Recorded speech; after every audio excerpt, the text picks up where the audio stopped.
Bom dia, bem-vindos ao Europlay. Hoje num cenário ligeiramente diferente daquele a que está habituado. Estamos na cidade do Porto, mais precisamente na Praça Dom João I, bem no centro da cidade invicta. É aqui que muitos portuenses têm juntado para assistir aos Jogos de Portugal neste Euro 2016, neste segundo dia de folga do Campeonato da Europa. O 00 recorda-lhe alguma das estatísticas mais importantes que marcaram a fase de grupos do Euro 2016. O trabalho é de Vasco Sousa e Sérgio Oliveira, responsáveis pelo playmaker do 00.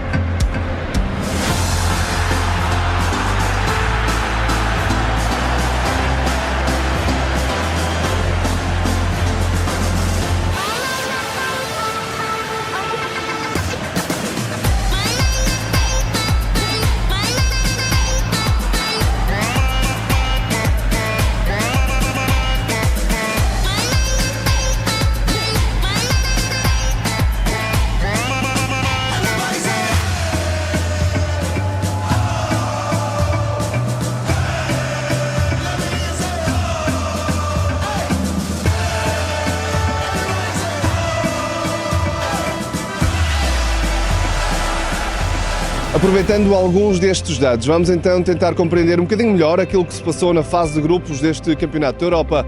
Para isso temos connosco Carlos Matos Rodrigues, jornalista da Sport TV. Bom dia, Carlos. Um dos dados que ressalta para já deste Campeonato da Europa e desta fase de grupos é que 4 das 5 seleções que se estrearam acabaram por passar e mesmo a Albânia esteve até ao último dia a fazer contas para saber se continuava ou não. O que é que isto nos diz deste Euro 2016? Bom dia, olha, acho que antes de mais diz que o europeu está a ser mais equilibrado do que aquilo que se esperava inicialmente, e acho que não era só eu que esperava, acho que se criou um bocado a ideia de que um europeu a 24 seria gente a mais, que a 16, e essa conversa existiu sempre, mesmo quando fazias a comparação entre um europeu e um mundial, havia aquela ideia de que o europeu era sempre mais complicado, porque era a nata da Europa, era aqueles os 16 de topo que iam ao europeu. E mesmo no último europeu, se nos lembrarmos, a Irlanda, por exemplo, foi quase um bombo da festa, porque estava a um nível muito abaixo das outras equipas. Isso este ano não aconteceu, pese embora tenhamos ali 10 equipas que em teoria estão num nível muito abaixo das grandes seleções, de uma Alemanha, de uma Espanha, de uma Itália, até mesmo Portugal e Croácia e Bélgica que se batem com as seleções fortes. Quem é que diria que uma Irlanda do Norte iria até bater o pé à Ucrânia ou que iria perder apenas por 1-0 com a Alemanha? É aquele tipo de jogos que nós vemos, por exemplo, numa fase de qualificação, vês uma Alemanha e Irlanda do Norte e nunca dizes que vai ficar 1-0, achas sempre que a Alemanha vai dar 3, vai dar 4, e neste europeu isso não se está a verificar. Desde logo temos em 6 grupos, nenhuma equipa conseguiu fazer os 9 pontos. E em 6 grupos há apenas uma equipa que saiu sem pontuar, que é a Ucrânia. Eu acho que isso mostra um equilíbrio que provavelmente quase ninguém estaria à espera neste europeu. Focando-nos agora um bocadinho na seleção portuguesa, foram 3 empates que acabaram por chegar. Preferes ver a questão pelo lado do copo meio vazio ou meio cheio? Olha, eu sou uma pessoa positivista por natureza, mas ao fim de 3 jogos é difícil ver o copo meio cheio, sinceramente.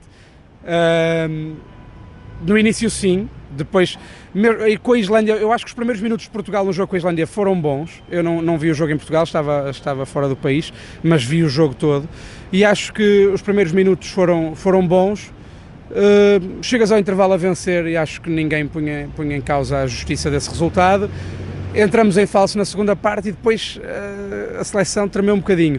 Melhorou para o segundo jogo e depois, infelizmente, eu acho que piorou para o terceiro jogo. Eu diria, correndo o risco de ser um pouco pessimista, digamos assim, mas eu acho que o terceiro jogo foi o pior jogo de Portugal e acho que é também isso que faz com que nesta altura me seja difícil dizer-te que vejo o copo meio cheio, porque não, vejo o copo meio vazio nesta altura. Antes do jogo, e aliás eu tive a oportunidade de fazer a análise também para vocês, para o 0-0, e dizia que achava que Portugal ia vencer de forma convincente. Apareceu o Ronaldo que tinha que aparecer ontem, mas depois desapareceram uma série de outras coisas em que acho que regredimos relativamente ao jogo com a Áustria. Tempo agora para sentirmos o pulso às ruas da cidade do Porto. Será que a satisfação pelo apuramento de Portugal é maior do que a desilusão pelas exibições menos conseguidas da Seleção Nacional? Foi o que quisemos saber aqui no Porto. Ora, Portugal conseguiu apurar-se para os oitavos de final com 3 empates. Está mais ou menos confiante para o que aí vem? Posso admitir que não estou muito, mas acho que se passarmos a Croácia temos ótimas oportunidades para chegar à final. Não, e depois. Ronaldo já o convenceu ontem? Ontem já, acho que ele agora já marcou o melhor gol do campeonato. Acho que pode começar a pensar em jogar, se calhar, um pouco mais para a equipa. Depois do que vi, estão mais, ao menos jogaram. Infelizmente só jogaram bem quando estavam a perder, mas ao menos jogaram. De qualquer maneira, a Croácia, a meu ver, é melhor que a Inglaterra como adversário, portanto, se eles mantiverem a postura que mantiveram quando estavam a perder contra a Hungria, acaba por ser melhor. Sinceramente estou com um bocado de receio. A Croácia tem feito umas boas exibições, mas eu acredito que sim. Eu acredito no Ronaldo. Infelizmente tem havido muitas críticas, mas ele ontem mostrou que é o jogador que é. Mas eu acredito que consigamos passar, porque no nosso historial anterior nós só temos vitórias contra eles, mas vamos ver. Voltamos agora à conversa com o Carlos Matos Rodrigues para perspectivar os encontros dos oitavos de final.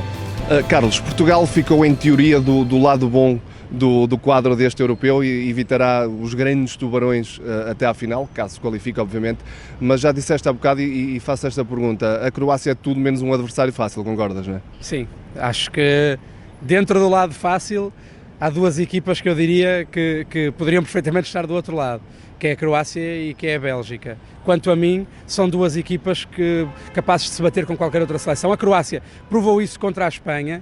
Não se tratou apenas de uma vitória, não foi sequer uma vitória da sorte, quem tiver visto o jogo. A Croácia bateu-se praticamente igual para igual com a Espanha. Marcou 2 golos, ainda mandou uma bola ao poste que seria um golão. E eu acho que a Croácia joga muito bom futebol. E se havia equipa que merecia acabar a fase de grupos com 9 pontos e ninguém terminou, seria a Croácia.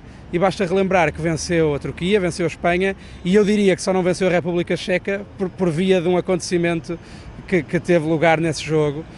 Aos 80 e tal minutos a Croácia estava a vencer, estava a dominar completamente o jogo, já tinha estado a ganhar por 2-0, tinha sofrido um golo contra a corrente do jogo e depois o jogo foi interrompido por via daquele envio de tochas para o relevado, e eu acho que foi isso que mexeu também um bocado com a cabeça dos jogadores da Croácia.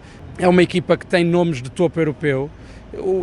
A Croácia joga com o Modric, joga bem, mas se joga sem Modric também joga bem. Tem o Rakitic, tem o Perisic, tem o Mandzukic, tem o Kalinic, que estamos a falar de uma seleção, não estamos a falar de uma seleção qualquer.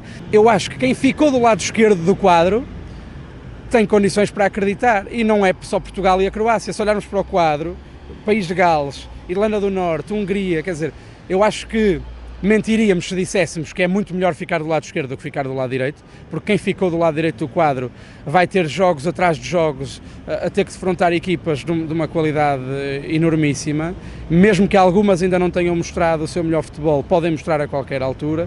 Ficar do lado esquerdo é vantajoso, porque acho que toda a gente acredita um pouco mais. Arranca então amanhã a fase do mata-mata do Euro 2016.